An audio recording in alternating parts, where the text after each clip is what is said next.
El fallo de la Corte Suprema sobre Derechos Humanos es el hecho más reciente que está conmocionando a la sociedad argentina. Va a tener fuertes repercusiones en los próximos días y por eso será uno de los temas que analizaremos esta noche en Asuntos Públicos, además de la marcha de la economía que sigue sin arrancar. Se acercan el periodo electoral.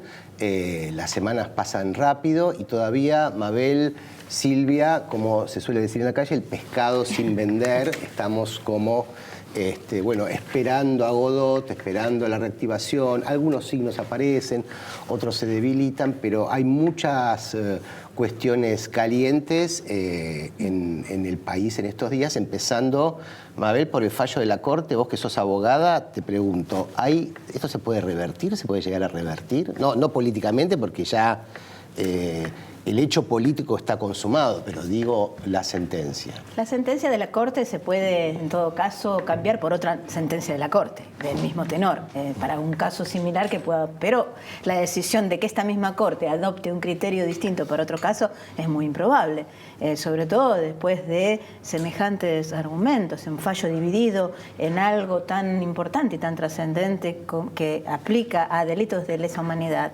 cambiar la jurisprudencia por la cual la Argentina había sido destacada en todos los lugares del mundo justamente por uno de los casos históricos más avanzados en materia de condena a represores, dictadores y lo que significa en el mundo esto. Me parece que es algo alarmante jurídicamente, lo que instala en esta nueva Corte, sobre todo un fallo dividido en el que se integran dos nuevos jueces que incorpora el macrismo, que además dos jueces que ingresaron de manera controvertida, ¿no? Es decir, ellos mismos fueron los que aceptaron ser nominados por decreto, algo que, bueno, podía ser superado a lo largo de su actuación y sus fallos. Ciertamente es enormemente dañino para el propio prestigio de la Corte, que había demorado tanto en lograr un prestigio de la Corte Suprema de la Argentina, y un fallo dividido al que se suma una jueza que está peleando por su permanencia en la Corte porque ya cumple 75 años y quiere quedarse más. O sea, horrible, en todos sentidos, de que además es un disparate jurídico. Sí. Claro, es lo que señalan la mayoría de los constitucionalistas. No hay voces, prácticamente cuesta encontrar una voz a favor del fallo, salvo la de Carrió, la de Alejandro Carrió, que publicó hoy un artículo en La Nación. El resto de los constitucionalistas dicen, como vos sostenés, Mabel, que es una aberración jurídica, que la Corte está burlando sus propios fallos anteriores. Más aún, dicen que con este fallo no hubiera sido posible, por ejemplo, declarar la inconstitucionalidad de las leyes de obediencia debida y punto final, algo que declaró la propia Corte. No, el cambio es muy sintomático, muy drástico, impensado en un sentido, en sentido de la tradición jurídica que venía aplicando la Argentina. Los delitos de lesa humanidad no se pueden equiparar a ningún tipo de delito. Y justamente el argumento que se utiliza para aplicar esta ley como la ley más benigna es justamente lo que fundamenta los delitos de lesa humanidad, que es la continuidad. No tienen fin. Entonces, con ese argumento, que es el que se puede juzgar y decir, no cesan en la comisión del delito, aunque no es que, porque en los delitos comunes hay prescripciones, hay plazos, pero son delitos comunes, en general entre particulares, o estos son delitos de una gravedad inusitada, pero esto se enmarca justamente en toda una campaña que se viene haciendo y que este año precisamente se ha agrandado. Recordemos, este año, el año pasado, para el 24 de marzo, vino a la Argentina Barack Obama y se hizo un acto con el presidente Macri que en el sitio de la memoria, ¿no? En la ESMA. En la no en la EXMA, sino también en la Costanera. Este acto, que fue repudiado porque fue entendido como una provocación, invitar a Barack Obama en esa fecha, bueno, fue presentado por el gobierno de Macri en su momento como algo que era un gesto hacia el reconocimiento de derechos humanos. El gobierno de Macri el año pasado, por primera vez, tiene que recibir a los organismos de derechos humanos antes de la visita de François Hollande, el presidente de Francia, porque sabían que era un requisito, que Francia ha sido impulsora de los derechos humanos en la Argentina, de los juicios. Bueno, este año el gobierno argentino no hizo un solo acto oficial. El presidente Macri no participó en ningún acto oficial. Eso se concatena con las declaraciones cuestionando la fecha del 24 de marzo. Intentó sacar del calendario de feriados el 24 de marzo. Hay voces dentro de su propio gobierno que cuestionan el número de los desaparecidos, claro, minimizan. Hay otro hecho muy sintomático. Darío Lo Pérfido, que fue ministro de Cultura de la ciudad, que fue repudiado por sus palabras, porque además no las dijo un día al azar, sino que las sostuvo a voz en cuello, diciendo cuáles eran el número de desaparecidos, como si el número de desaparecidos tal cual fuera realmente minimizar. Es como decir en el Holocausto, no fueron 6 millones de judíos los muertos, fueron 3 millones. Darío Lo Pérfido ha sido designado agregado cultural en Alemania. Sí, parece en un Alemania chiste. hay Parece una chiste, movida ¿no? de... Sí, ya hay un colectivo de argentinos en Berlín que sacaron una carta repudiando esto porque han pasado muchos años construyendo relaciones culturales, académicas entre Alemania y Argentina, y esto es como un retroceso. Pero hay acá, bueno, una minimización de la cuestión de volver hacia atrás de los derechos humanos, y hay también una constante que es la inconsistencia, ¿no? O sea, una cosa u otra, ¿no? Digo una cosa después otra. Esto se ve en la política, se ve en la economía todo el tiempo, ¿no? Hay como inconsistencias permanentes. Esto es una consistencia. Consistencia. Eso creo que es consistente. Ajá. Creo que es consistente, no es inconsistente. No, yo digo en cuanto a la Corte, que la Corte se contradice. No, la Corte cambia porque cambia la composición de sus miembros es muy... Pero recordemos que uno de esos miembros fue ministro de Justicia de Néstor Kirchner. Sí, claro. Y tenía realmente la posición del ministro Rosati es realmente sorprendente. Sorprendente que el ministro, que en su momento había defendido entre los estados internacionales la posición de la Argentina cuando salió de la convertibilidad, que tuvo una posición realmente interesante en términos de derechos, que suscriba este fallo, planteando que es lo mismo, además una ley repudiada, porque además... ¿Cuál es la ley? Es el garantismo. Claro, además es una ley que fue abolida. Y que no estaba vigente en el momento de que se cometieron los actos, que fue en el 76. Cometieron los actos que fue en el 76. Y además fue una ley que duró muy poco tiempo y que era una coyuntura de sobrepoblación carcelaria y además la demora justamente por sobrepoblación carcelaria.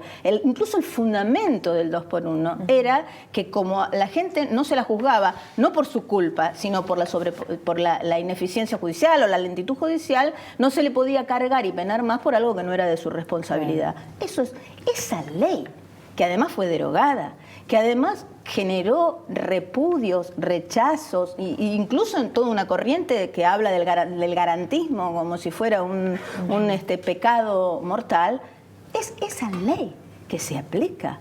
Y ya no solo, hay otro fallo anterior de una Cámara de Casación que permite la excarcelación por motivos de humanidad de presos políticos de enorme gravedad. Entonces, equiparar los delitos de lesa humanidad, los crímenes de la dictadura, esto es consistente con una mirada que quiere volver a retrotraer la discusión a la teoría de los dos demonios, que ha sido refutada por todos los tribunales durante los últimos años. Entonces, hablar de que hubo dos grupos que se pelearon entre sí. Ahora, ¿vos crees, Mabel, que hay espacio político para algo así? Porque una medida justamente como el fallo de la Corte dividido, etcétera, ha generado una ola de rechazo tan grande, siendo el propio la Corte ministro de Suprema, Justicia no lo puede suscribir. Que hasta el propio ministro da la impresión que no hay. Por suerte, la sociedad argentina es una sociedad bastante activa y da la sensación que no hay un espacio político para generar algo de esa manera, ¿no? Los que quieren construirlo. Y es probable, puede ser que quieran, quieren pero construirlo, desde hace un montón de tiempo que quieren construirlo. Puede ser, pero probablemente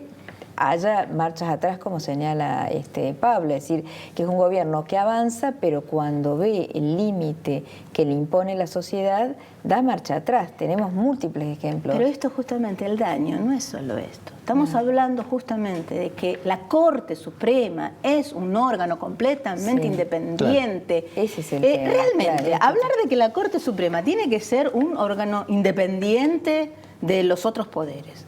Y los dos ministros propuestos por este gobierno, de una manera también cuestionada y pero apoyados después por todo el Congreso. Claro, recordemos, porque toda la oposición apoyó. Entonces, no hubo casi abstenciones en el voto de estos ministros. Sí, eso fue el acuerdo político que lograron. Una cosa que yo quisiera es decir, increíble, porque siempre me dicen, vos sos abogada, hay una fe desmesurada en general, que es en lo que se funda la sociedad, sobre el valor de la ley y de los jueces.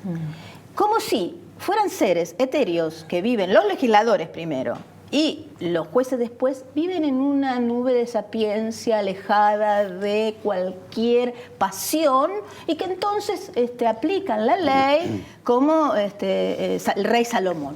No existe tal cosa. Claro. La justicia también entraña valores políticos, valores sociales, morales, ideológicos. Entonces, cuando uno dice, media biblioteca dice una cosa, media biblioteca dice la otra, ¿qué es lo que inclina la balanza en un sentido o en el otro? Hay una tendencia a ver estos procesos como si fuera algo científico, ¿no? La democracia como si fuera una maquinaria que funciona como un reloj, contiene sus leyes. Y en realidad es todo un proceso político, ¿no? Lo vemos no solamente en Argentina, conflictos de poder en Venezuela, por ejemplo, en Estados Unidos, con el juez de la Corte de Estados Unidos, con lo que eso significa, ¿no? Claro, porque las ideas que una persona trae es las ideas que va a traer para interpretar las leyes. Entonces, en este caso, miren qué paradoja. Queriendo hablar de la independencia de la justicia, lo que hace este fallo es mostrar la vinculación directa con el gobierno y las políticas que viene desarrollando en materia de derechos humanos este gobierno.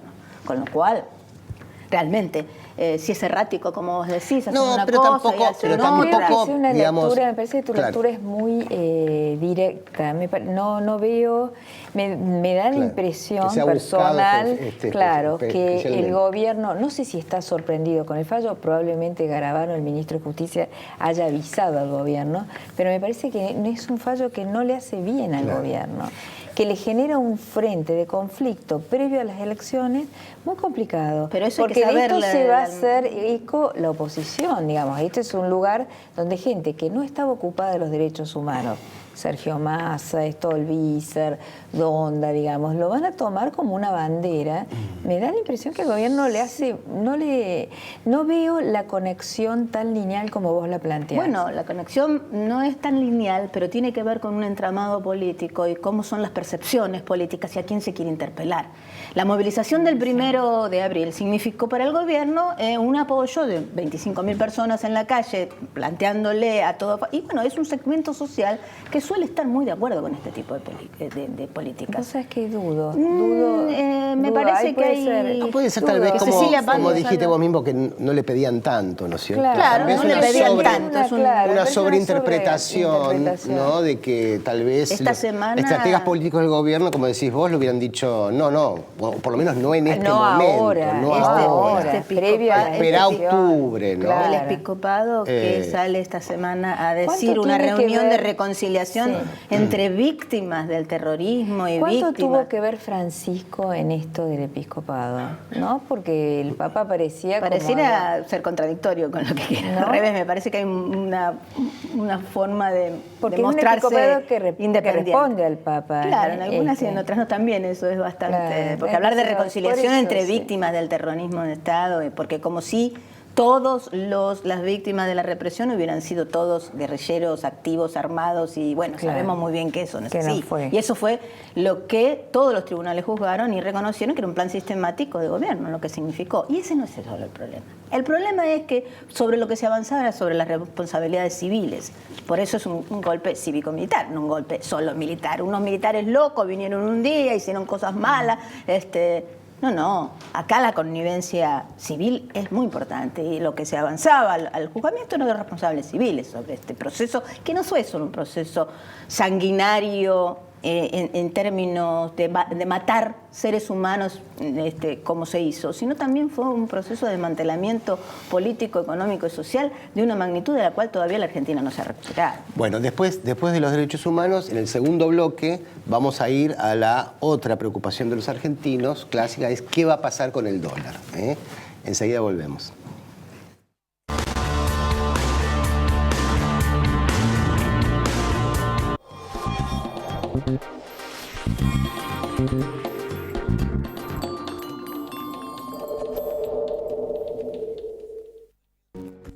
Invertimos en la mejor tecnología para conectar a los argentinos. Grupo Telecom. IRSA. Somos la mayor empresa argentina inversora en bienes raíces. IRSA. Líderes en real estate. Osdeneo 1825.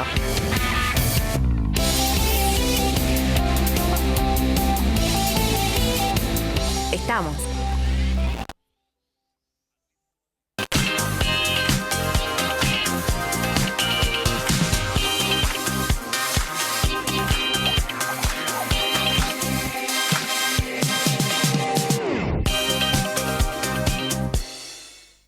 Aceitera General Dehesa, una empresa comprometida desde hace más de 65 años con el desarrollo del país y las generaciones futuras.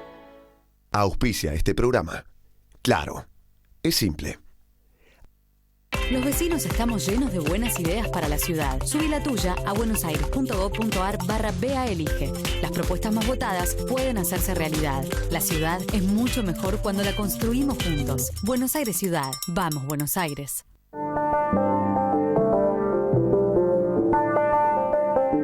El fruto de nuestro trabajo es parte de tu mesa. Por eso, queremos que nos conozcas. En Monsanto ayudamos al campo a producir más alimentos cuidando los recursos naturales. Entrá a Descubrir Monsanto y sé parte de la conversación. Préstamos personales de hasta 500.000 pesos a tasa fija. Cumplí tus sueños con Banco Provincia.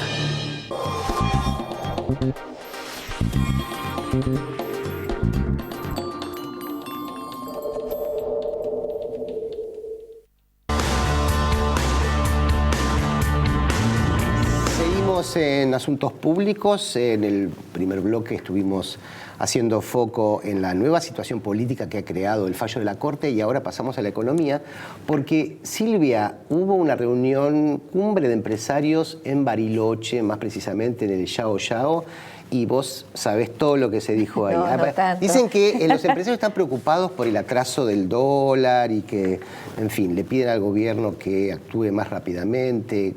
¿Qué pasó? ¿Qué bueno, dice? esa es una reunión que se hace casi todos los años, desde hace 5 años, se llama Foro Yao Yao, una iniciativa justamente del dueño del Yao Yao, Eduardo Elstein, que también es el dueño de IRSA, que tiene las propiedades más emblemáticas de la ciudad de Buenos Aires, campos, etc. Elstein está muy comprometido personalmente en el desarrollo de jóvenes emprendedores y es uno de los promotores en la Argentina de la Fundación Endeavor, que justamente patrocina y ayuda a aquellos jóvenes que tienen una idea, los ayuda a buscar fondos, salir al mercado, desarrollar su empresa, etc. ¿A quiénes invitó a esta reunión Elstein en Bariloche? 80% esos jóvenes y un 20% empresarios tradicionales. De los jóvenes, algunos famosos, los famosos unicornios, Marcos Galperín, Mercado Libre, Roberto Subirón, el de Despegar, Alex Oxenford de OLX, la gente de Globan, Martín Migoya y Guy Levian, etcétera. De los, digamos, por citarte algunos, además muchos hijos de empresarios. Por ejemplo, hay una chica, Román, que es la hija del transportista Román. Sí, transporte Román. Los hijos de Bagó, el dueño de los laboratorios, etcétera. Del lado de los empresarios más tradicionales, Miguel Acevedo, próximo presidente de la Unión Industrial, Cristiano Ratazzi, que fue con su hijo, es decir, muchos iban con sus hijos en esa idea de padres e hijos, etcétera. Llevaron poquitos políticos. ¿Quiénes fueron de los políticos? La estrella, María Eugenia Vidal, que estuvo en un almuerzo.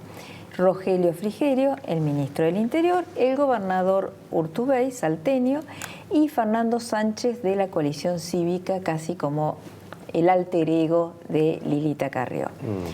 ¿De qué se habló? Bueno, primero hay una versión que Vidal les dijo, llegó a la reunión y dijo, yo el año pasado estuve acá, les dije lo que iba a hacer, ahora vengo y les cuento qué hice.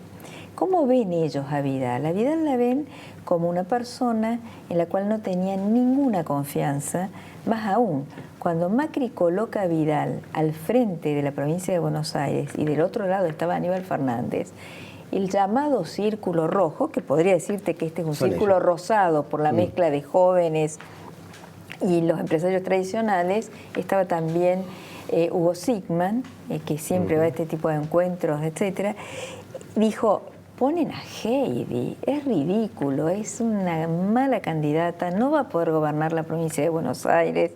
Y sin embargo Heidi le ganó a Aníbal Fernández y hoy la ven como la persona que paró las mafias. ¿Qué mafias?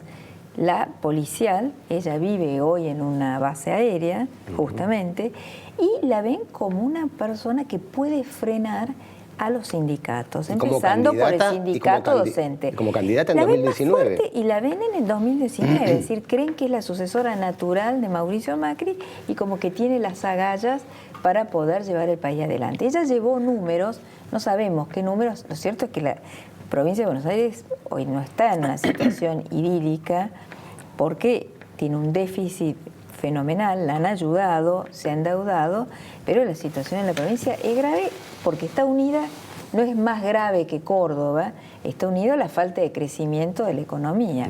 Pero hay una apuesta política fuerte al estilo Vidal. Después hubo quejas de algunos, sobre todo de los jóvenes, acerca del gradualismo de la política económica.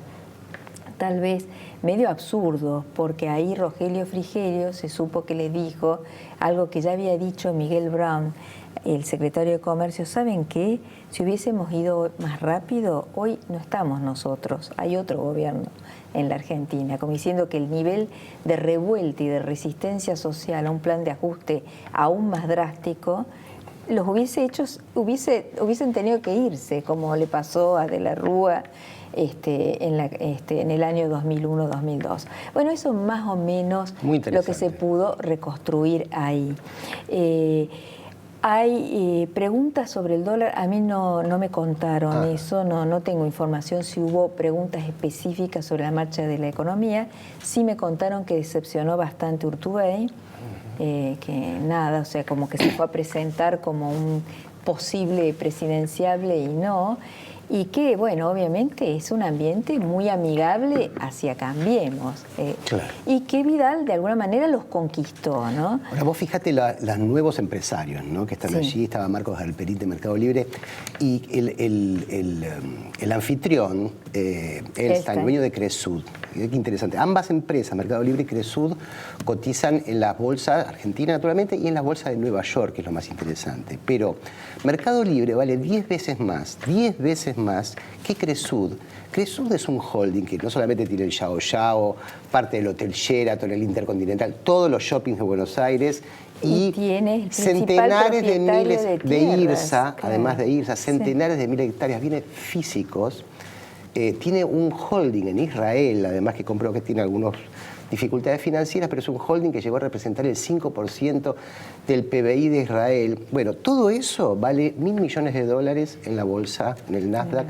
Y Mercado Libre, que es una plataforma online, digamos, muy exitosa, excelente, tiene una gran presencia en Brasil, vale 10 veces más que todas esas. Vale es la más empresa que más grande. YPF. Vale como YPF más o menos. Claro, Les no, pregunto- más que YPF. Más que YPF. Por la capitalización. Les pregunto a bursátil. ustedes, Sí. economistas, ¿qué supone justamente plantearse estos nuevos, el desafío de estos nuevos emprendedores y los unicornios?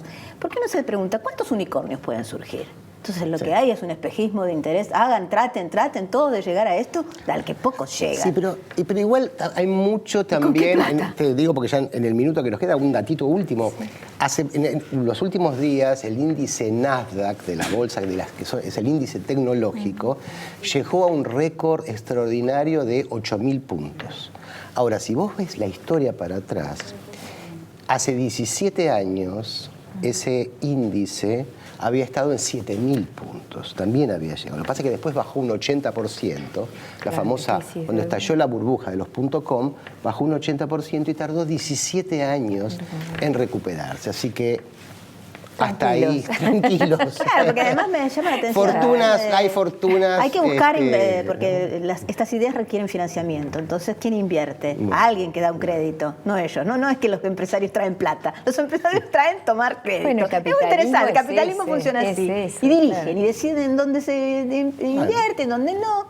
Muy democrático ese sistema. Bueno, estamos ya terminando el programa. Esto fue Asuntos Públicos. Hasta el jueves que viene.